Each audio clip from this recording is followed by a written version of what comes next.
This is my personal bear tale, number 7. And again, this is a true story of what happened to me when I was a little kid, and related to me by my family and my mother, my parents, and reinforced just last week by my mother repeating the story after asking her some of the details. And there are photographs in our family album, black and white, taken with a Brownie camera back in 1956. And they're labeled and dated, and obviously poor quality, but there are some documentation that this actually did take place. Okay, so summer vacation. My parents, my mother and father, took me, and I was 2 years old, so I was their only child at the time. And I was in a crib.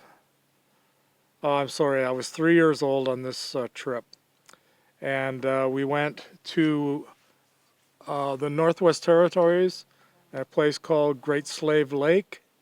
That's a large lake up in the Northwest Territories where my parents had some friends, and I believe we stayed with them. And they lived right on the lake, had some acreage backed up onto the lake.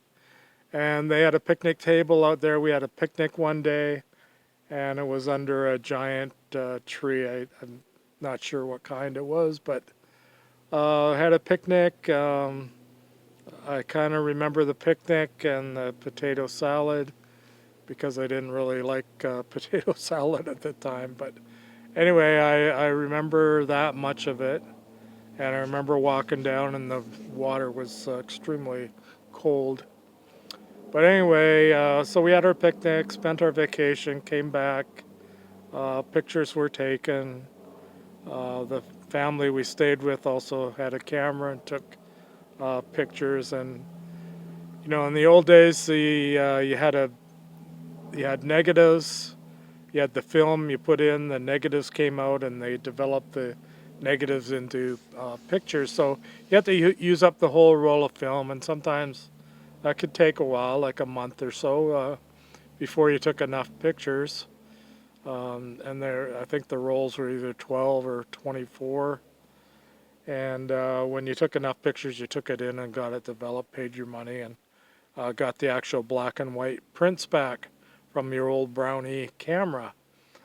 Anyway, we got a letter from the people we stayed with, or maybe a phone call, but I'll have to ask my mother about that. But apparently they took a picture while we were having our picnic, and it showed the tree that we were underneath where the picnic table was located. And in the tree, laying on a branch, was a big cougar, or mountain lion, or puma, as you want to call it. But it never bothered us. No one even noticed it. And apparently I just sat there the whole time we had our lunch and our picnic. Even though I was only 3, it would have probably loved to grab me as a snack, but and there were other kids there too, and this was in their backyard. So anyway, it never attacked. We didn't even know it was there until a month later. Unfortunately, I do not have the picture.